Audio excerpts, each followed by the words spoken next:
আপনি যে প্রশ্নগুলো করলেন না যে গোপালগঞ্জে বিএনপির লোক মেরে ফেলছে, এর আগে আর্মির উপর আক্রমণ করলো, অ্যাকশন কোথায়? সরকারের সেই শক্ত মেরুদণ্ড কোথায়? সেটা তো আমরা দেখতে পাচ্ছি না এখনো। তারপরে বিভিন্ন জায়গায় আমরা যেভাবে মানে ফ্যাসিবাদের প্রেতাত্মারা যেভাবে আবার সমস্যা তৈরি করছে, সেটার মোকাবেলা করবার জন্য যে ইউনিটি এবং যে সাহস এবং যে কি বলবো তড়িৎ সিদ্ধান্ত দরকার, সেটার অভাব আমরা দেখতে পাচ্ছি। তো এই সরকারের ছাত্রদের ৩ জন প্রতিনিধি আছে আমরা জানি, একজন ডক্টর ইউনূসের উপদেষ্টা, রাজনৈতিক উপদেষ্টা, আর বাকি 2জন মন্ত্রী। কিন্তু আমাকে বলুন তো আপনারা, এই সরকারের জনতার প্রতিনিধিকে আমি খুঁজে পাই না। আজকে আপনাদের কাছ থেকে আমি জনতার প্রতিনিধি যদি আমাকে ধরিয়ে দিতে পারেন, তাহলে আমি খুব আনন্দিত হব। বাংলাদেশের সমস্যাটা কি জানেন? জনগণের একটা সমস্যা আছে বাংলাদেশের। বাংলাদেশের জনগণ খুব ব্যক্তি পূজায় আসক্ত। এই ব্যক্তি পূজার সমস্যাটা ভারতেও আছে, পাকিস্তানেও আছে। ভারতে ইন্দিরা গান্ধীর সময় ব্যক্তি পূজাটা খুব বেশি হয়েছিল, আর বর্তমান যে মোদী সরকার, মোদীর সময় এটা তো সকল সীমা অতিক্রম করে গেছে। মানে হাসিনা একদিকে ব্যক্তি পূজা, আর একদিকে ছিল মোদী। এবং এতটাই ব্যক্তি পূজা যে মোদী নিজেকে ঈশ্বরের অবতার দাবি করে পাবলিকলি, ইন্টারভিউতে। ভাবা যায় না, বলে যে আমি বায়োলজিক্যাল না, আমি ঈশ্বরের অবতার, ঈশ্বর আমাকে বিশেষ উদ্দেশ্যে পাঠিয়েছে। তো ভারতের ব্যক্তি পূজার যে ধরনটা, বাংলাদেশে কেন যেন জনগণের মধ্যে ব্যক্তি পূজার ব্যাপারটা চলে এসছে। যেমন ধরেন, আমি কমেন্ট পড়ি আপনাদের সবারই, পিনাকির কমেন্ট পড়ি, ইলিয়াসের কমেন্ট পড়ি, আপনারটা পড়ি। এখানে অনেকে বলে দেখি যে আমরা ইউনূস সাহেবকে 10 বছর দেখতে চাই ক্ষমতায়। তো প্রথম কথা হলো, ইউনূস সাহেবের বয়স 84 বছর। 10 বছর আল্লাহ ওনার হায়াত রেখেছে কিনা আল্লাহ ভালো জানেন। যদি হায়াত রেখেও থাকে, আপনি 37 দিন দেখে ইউনূসের সরকার 10 বছর কেন চাচ্ছেন? ওই সেই ব্যক্তি পূজা। এটার পিছনে কোনো রেশনাল আপনি খুঁজে পাবেন না 10 বছর চাওয়ার। তাহলে কি আপনারা গণতন্ত্র চান না? আপনারা গণতন্ত্র ছাড়াই চান যে এই সরকারটা চলতে থাকুক, 10 বছর ধরে প্রফেসর ইউনূস ক্ষমতায় থাকুক? মুশকিল হচ্ছে যে এগুলো বলতে গেলে জনগণ খুব বিরক্ত হয়। অনেকেই হয়তো আমাকে খুব তিক্ত কমেন্ট আজকে করবে, কিন্তু বয়স হয়ে গেছে। এখন আর ওই জনপ্রিয় হওয়ার বাসনা আর নাই, বয়সও পার হয়ে গেছে জনপ্রিয় হওয়ার। সুতরাং তিক্ত কথা বলতে হবে আমাদেরকে। তো আমি ব্যক্তিগতভাবে ব্যক্তি পূজার ঘোরতর বিরোধী। সেটা যেই হোক না কেন, সেটা শেখ মুজিব হোক, সেটা ইউনূস হোক, সেটা জিয়াউর রহমান হোক, আমি ব্যক্তি পূজার বিরোধী। হ্যাঁ, আমি তাদের কোনো কোনো ব্যাপারে সেটা ভিন্ন বিষয়।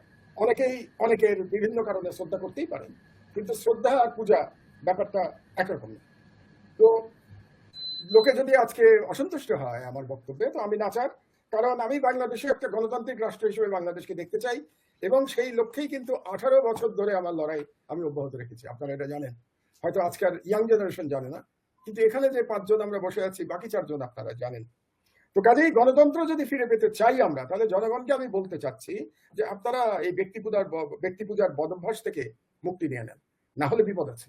দুটো এক্সাম্পল আমি দিচ্ছি, খুব ক্ষুদ্র, আমি খুব সংক্ষেপে শেষ করবো, অন্যদেরটা শুনবো আমি আজকে। সেটা হলো যে ইজিপ্টের কথা মনে আছে আপনাদের, আরব বসন্ত? তিউনিসিয়ায় শুরু হয়েছিল আরব বসন্ত, কিন্তু ইজিপ্টে শুরু হয় নাই, তিউনিসিয়ায় শুরু হয়েছিল। কবে? 2011 সালে জানুয়ারি মাসে। 28 দিনের বিপ্লব ছিল এটা, এবং 28 দিনের বিপ্লবে 26 বছরের একনায়ক বেন আলী পালিয়ে গেছিল। সেই তিউনিসিয়া এখন কিন্তু আবার একনায়কতন্ত্রে চলে গেছে। তিউনিসিয়ার এখনকার যে প্রেসিডেন্ট, তার নাম কায়েস সাইদ। কায়েস সাইদ কিন্তু নির্বাচিত হয়েছিলেন, তিনি ইলেকশনে জিতেছেন। ইউনূস সাহেব তো কোনো নির্বাচনের মাধ্যমে আসেন নাই, কায়েস সাইদ নির্বাচনের মাধ্যমে এসেছিলেন। এসে তিনি সকল গণতন্ত্র বিসর্জন দিয়েছেন, অনেকটা শেখ হাসিনার কায়দা। 2009-এর পরে যেভাবে শেখ হাসিনা গণতন্ত্র বিসর্জন দিয়েছিল। কাজেই আমরা যদি এখনই এই ব্যক্তি পূজার বদভ্যাস থেকে মুক্ত হতে না পারি, আর বলতে থাকি যে অনির্বাচিত একটা সরকার 10 বছর ক্ষমতায় থাকবে, এই ধরনের কথা যদি আমরা বলতে থাকি, তাহলে আমরা দেশের ক্ষতি করছি, এবং আমরা ডক্টর ইউনূসের ক্ষতি করছি। কারণ এই চাটুকারিতা কিন্তু ক্ষতি করে, এবং শেখ হাসিনা এখন হয়তো বুঝতে পারছে যে চাটুকারিতা তার কি পরিমাণ ক্ষতি করেছে। তো ডক্টর ইউনূস সাহেবেরও এই চাটুকারিতা থেকে মুক্ত থাকা উচিত। মাহমুদ ভাই, এই 37 দিনের সরকারকে আপনি মানে না, আমি ওই প্রসঙ্গে আমি অন্যদের কাছ থেকে শুনি। আমি আজকে একটু অন্য লাইনে আলোচনাটা করতে চাই, কারণ সরকারের ভালো মন্দ নিয়ে অনেক রকম আলোচনা আছে, ওই চর্বিতে চর্বণ বলে লাভ নাই। আমি একটু অন্য লাইনে আজকে আলোচনা করতে চাই, কারণ আপনার টাইটেলটা আজকে কি?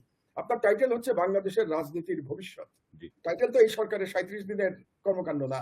মানে ওদের সাথে আমি বলি, যদি কর্মকাণ্ড থাকতো তাহলে আমি ওটা নিয়ে কথা বলতাম, কিন্তু আমি রাজনৈতিক ভবিষ্যতের দিকে তাকাতে চাচ্ছি। তো রাজনৈতিক ভবিষ্যতের দিকে তাকাতে গেলে আমি যদি গণতন্ত্রই চাই, তাহলে আমি মোদ্দা কথা যেটা বললাম, আমাদের ব্যক্তি পূজার থেকে বেরিয়ে আসতে হবে, এবং গণতান্ত্রিক রাষ্ট্র কাঠামোতে আমাদের প্রত্যাবর্তন করতে হবে এবং সেটাই প্রত্যাশা। ছাত্র জনতার বিপ্লবের প্রত্যাশা সেটাই ছিল। যেমন ধরেন আজকেই তো দেখলাম বিএনপির মহাসচিব একটা সংবাদ সম্মেলন করেছেন, সেখানে তিনি একটা হিসাব দিয়েছেন জি।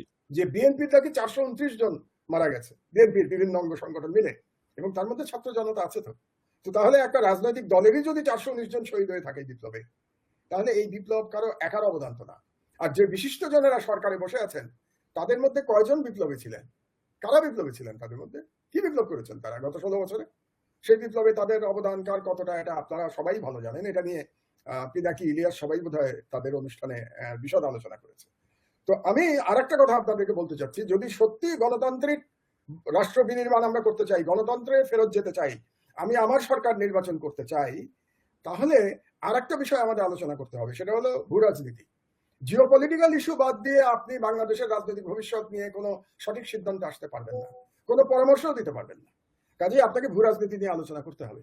কিন্তু সেই আলোচনা আমি করতে চাই সুযোগ পেলে আপনার আজকের এই অনুষ্ঠানের দ্বিতীয় পর্বে, যাতে জনগণ কনফিউজ না হয়ে যায়, আমরা আলাদা করে করি। কাজে এখন আমি মোটামুটি সরকারের একটা চরিত্র আমি তুলে ধরার চেষ্টা করলাম জনগণের কাছে। আর সর্বশেষ যে কথাটি আমি বলতে চাই এই সরকার সম্পর্কে, আমি এর আগেও আমি বলেছিলাম এই সরকার সম্পর্কে যে তাদের ডাইনামিজমের একটা অভাব আছে। আপনার অনুষ্ঠানে আমি গতদিন বলেছি, পিনাকি ছিল না, ইলিয়াস ছিল ওই দিন, মিনারও ছিল, যে ডাইনামিজমের অভাব আছে, অভিজ্ঞতার অভাব আছে। কাজে সেই অভাবটা, আপনি যে প্রশ্নগুলো করলেন না যে গোপালগঞ্জে বিএনপির লোক মেরে ফেলছে, এর আগে আর্মির উপর আক্রমণ করলো, অ্যাকশন কোথায়? সরকারের সেই শক্ত মেরুদণ্ড কোথায়? সেটা তো আমরা দেখতে পাচ্ছি না এখনো। তারপরে বিভিন্ন জায়গায় আমরা যেভাবে মানে ফ্যাসিবাদের প্রেতাত্মারা যেভাবে আবার সমস্যা তৈরি করছে, সেটার মোকাবেলা করবার জন্য যে ইউনিটি এবং যে সাহস এবং যে কি বলবো তড়িৎ সিদ্ধান্ত দরকার, সেটার অভাব আমরা দেখতে পাচ্ছি। তো আমি এখানেই শেষ করি। অন্যদের বক্তব্য আমি যা বললাম এই সম্পর্কে আপনার মন্তব্য, মিনার, পিনাকি, ইলিয়াস তাদের মন্তব্য শুনতে চাই, এবং দ্বিতীয় পর্যায়ে আমি একটু ভূরাজনীতি নিয়ে আলোচনা করতে চাই। তাহলে আপনার রাজনৈতিক ভবিষ্যৎটা আমরা হয়তো পরিষ্কারভাবে জনগণকে বোঝাতে পারবো।